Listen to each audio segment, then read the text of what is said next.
She enticed audiences with her dancing, her exoticism and eroticism, and her bejeweled bra. But in 1917, Mata Hari, a Malayan term meaning eye of the day, was shot by firing squad. Born the 7th of August 1876 to a wealthy Dutch family, Margaretha Geertrude Zell responded to a newspaper advertisement from a Rudolph MacLeod, a Dutch army officer of Scottish descent, seeking a wife. The pair married within 3 months of meeting each other and in 1895 moved to the Dutch East Indies, now called Indonesia, where they had 2 children. The marriage was doomed from the beginning. 22 years older, MacLeod was an abusive husband and Zell was never going to play the part of the dutiful wife. Their son died aged 2 from syphilis, reputably inherited from his father. Their daughter would die a similar death, aged 21.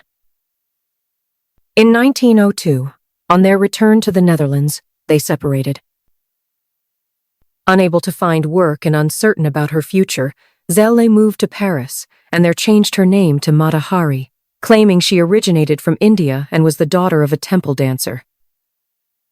She started to earn a living by modeling and dancing and found work in a cabaret.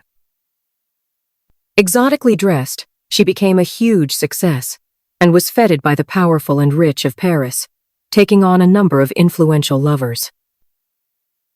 She traveled numerous times between France and the Netherlands, but by now war had broken out and Mata Hari's movements and high-ranking liaisons caused suspicion. Arrested by the British, Hari was interrogated. She admitted to passing German information on to the French. In turn, the French discovered evidence, albeit of doubtful authenticity, that she was spying for the Germans under the codename H-21.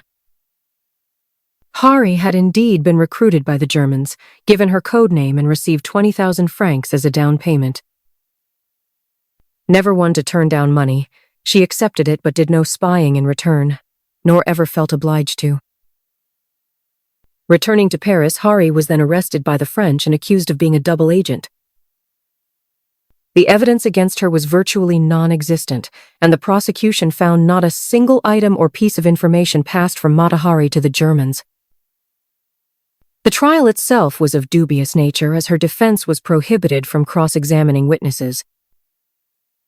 Her defense lawyer was a 74-year-old man, a former lover, and his association with Hari diminished his authority. The 6-man jury had little hesitation in finding Mata Hari guilty. At dawn on the 15th of October 1917, Mata Hari, wearing a 3-cornered hat, was led out of her cell to face her death. She told an attendant nun, "Do not be afraid, sister, I know how to die." She refused to be tied to the stake or blindfolded and waved at onlookers and blew kisses at the priest and her lawyer. She was shot by a 12-man firing squad, each wearing a red fez. The officer in charge ensured she was dead by firing a bullet into her head. She was 41.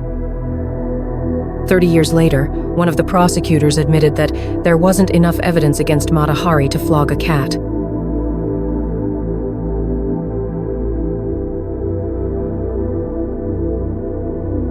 Thank you for watching. Feel free to comment and please subscribe to the Savage Years channel. And don't forget to hit the bell icon to be notified of future episodes covering the World Wars, the Cold War, German, Russian, and Soviet history, and much more.